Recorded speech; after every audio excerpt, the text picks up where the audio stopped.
And the housing market, well, is it starting to cool off? You know, the Bank of America seems to think so. That company eliminating thousands of housing-related jobs.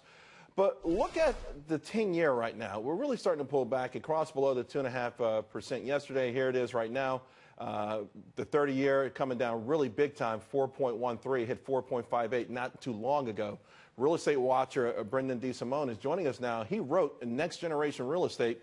And Brendan, a lot of people were saying the housing, recovery ran its course. We were going to have something akin to a double dip, but maybe not.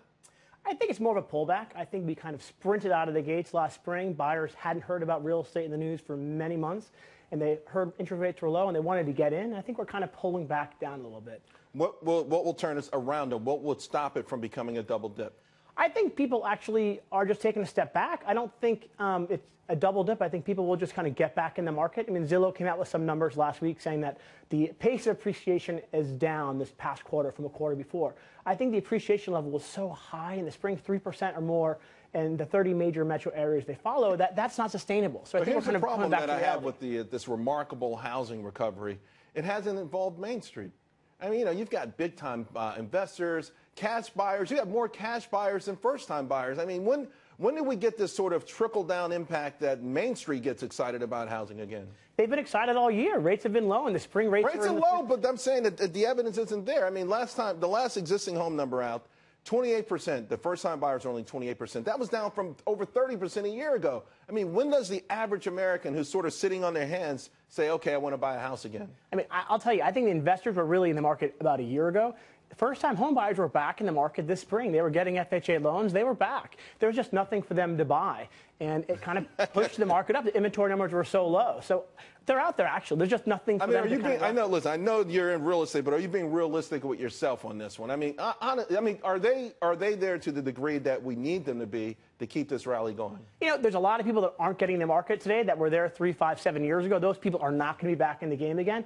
But there are first-time home buyers out there. I mean, I see it all day long. Look on social media. They're buying homes. I'm not pro real estate by all means. I'm telling them I'm a straight shooter. Yeah. On the other hand, though, housing is directly related to the unemployment situation and the jobs picture. And what we've seen over the last couple of months is actually a decline in the number of new jobs created. So the trend is downward.